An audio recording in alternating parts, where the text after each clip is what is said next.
Moving right along for August the 19th of 2011, we just got through talking about earthquakes and how the alignment with this Elenon or dark star takes place and how we'd expect that we're going to have some more movement. Now, along the lines of what Jesus just told us from Luke 21:25 about the roaring seas and the waves, notice that he is also showing us that we're going to have some pretty massive storms, floodings, when the waves are moving. And you have storms like cyclones and hurricanes, like we have seen in the news, that's devastating people's lives and ruining crops in different places around the world. Many people don't even realize this is one of those signs of the many signs that are lumped together. Now, just to show you one of these signs, Pakistan, as you know, they got inundated last year with some major problems with floods, and I'm pretty sure that you're going to be able to see this one because this is the newest information about the flood that is now taking place in Pakistan. Pakistan flood leaves 60,000 people homeless. Floods hit the southern Pakistan. And as you can see, it says devastating rains have triggered floods in South Pakistan, affecting at least 700,000 people and forcing 60,000 from their homes, officials have said.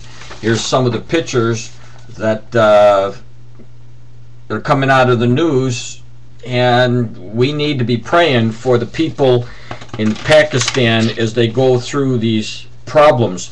Now, one of the things that I look at when I see these people having to move in different areas in so many places, the Lord told us in Daniel chapter 12 verse 4 that in the last days people would be traveling back and forth.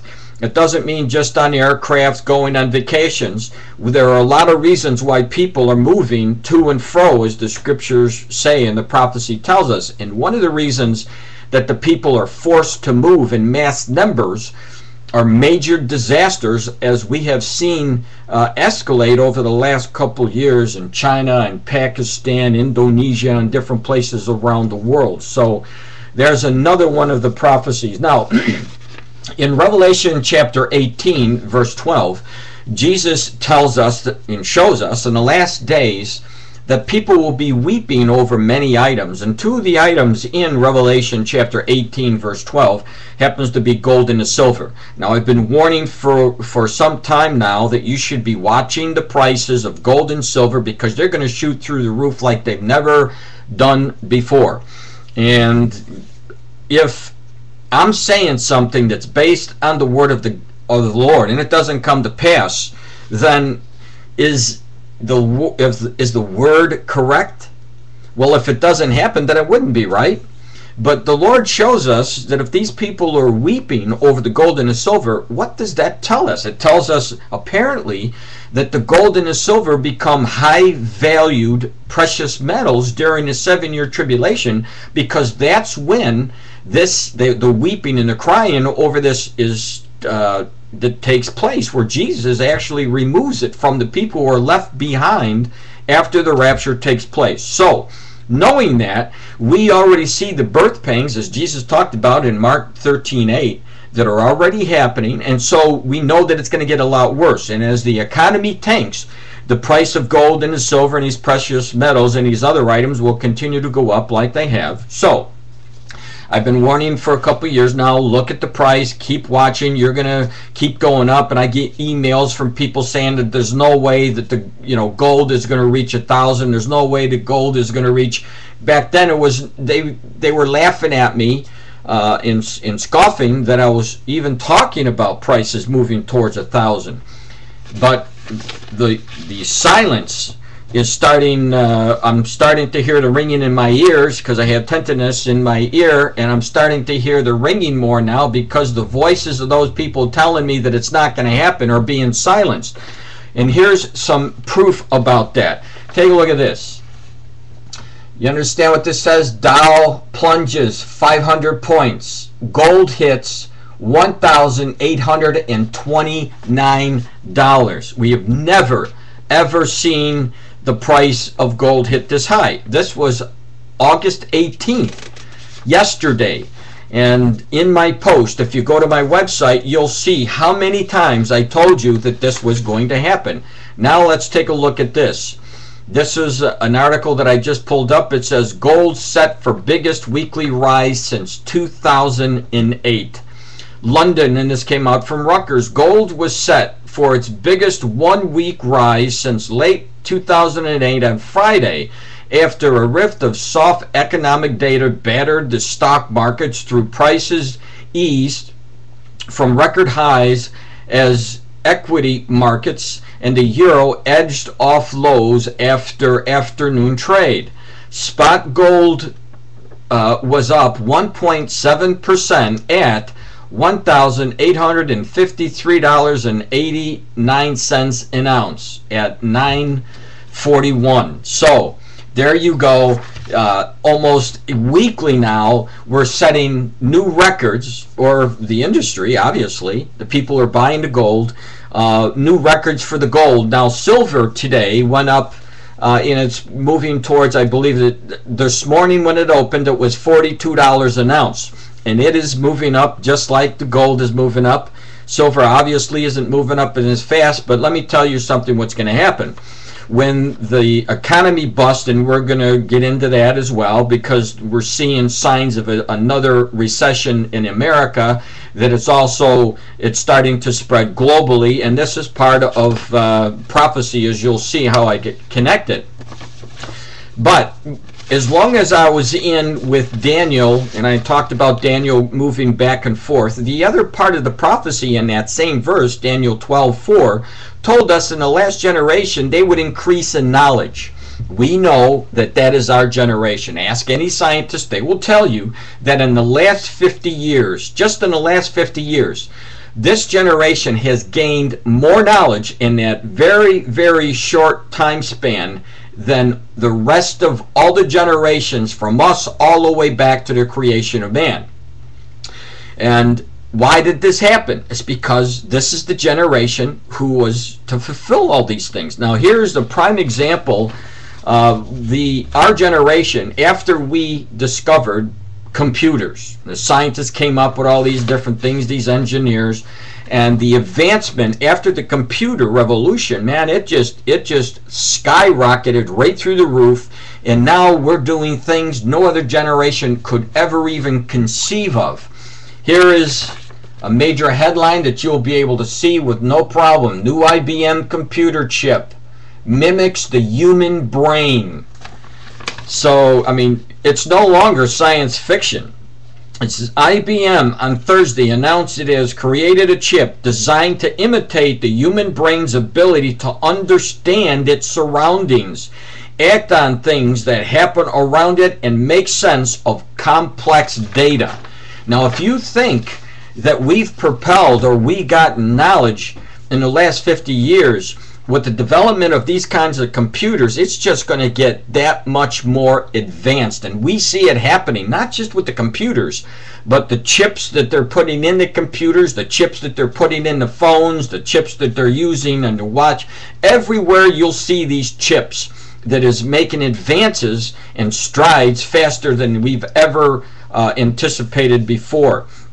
And it's happening on a yearly basis. They can't even keep up with, for example, the computers. The computers, as soon as you buy it, is outdated because they're advancing so fast and they do other things so fast. And it is a blessing to be in the generation that is seeing all these things take place, because that tells us that you're in the generation that is going to see Jesus. Now, on the flip side of this, it also could be a curse to you because you are in the generation that now you know that you're going to be confronted with a decision whether to receive Christ as your Savior or think that this is nothing but coincidence and think that this is just continued science fiction, the Lord will never come back.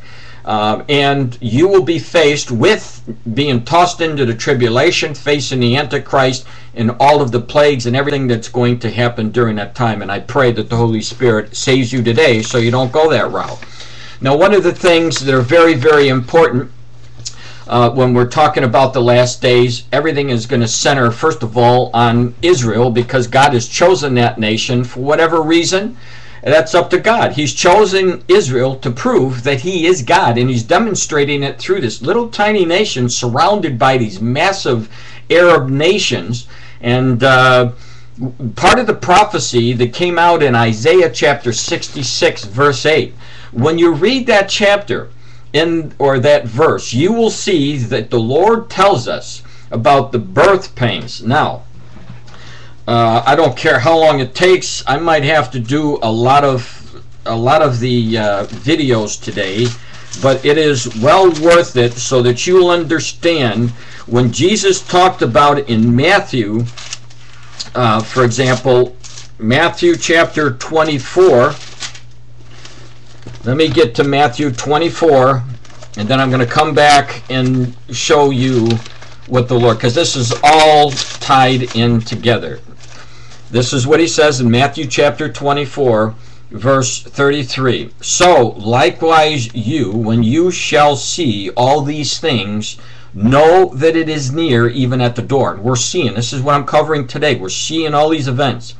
Verily I say unto you, this generation shall not pass till all of these things take place. All right? So we know what generation. So in the 32nd verse of Matthew 24, it says this, Now learn the parable of the fig tree. When its branch is yet tender and putteth forth leaves, you know that summer is nigh. And then he goes on to say, So likewise, when you shall see all these things, know that it's near, even at the door. Now, Israel is depicted as the fig tree. You'll see this in Joel chapter 1, verse 7.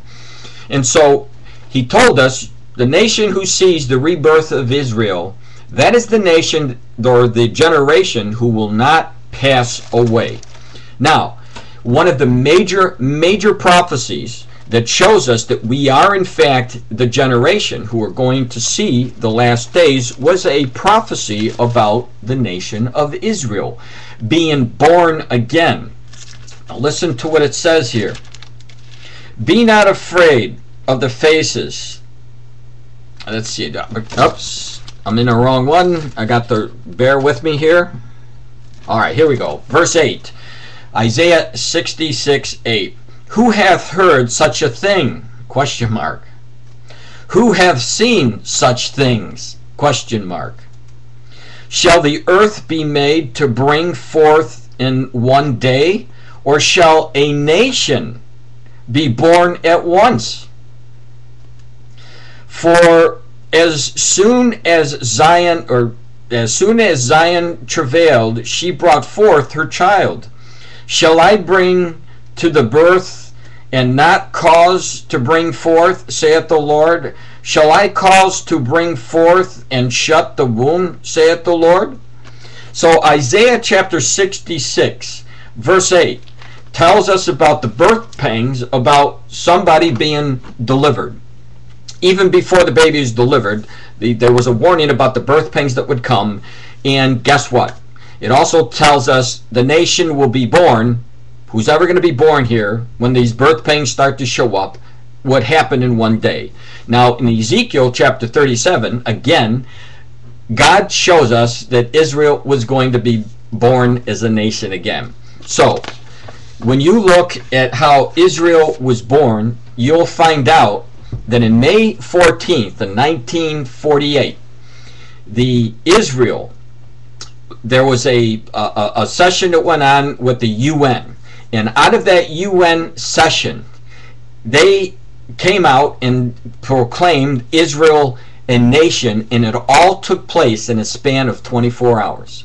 One single day is exactly what Isaiah 66 told us about. Now, as far as the birth pangs go, in the scriptures it said, watch out for those birth pangs. On the very next day, the birth pangs after delivery began, because on May 15th of 1948, the very day after Israel was proclaimed a nation again, the Arabs attacked Israel, and that was the first war of against the Jews in 1948. So the birth pangs started. Now, the birth pangs continued on.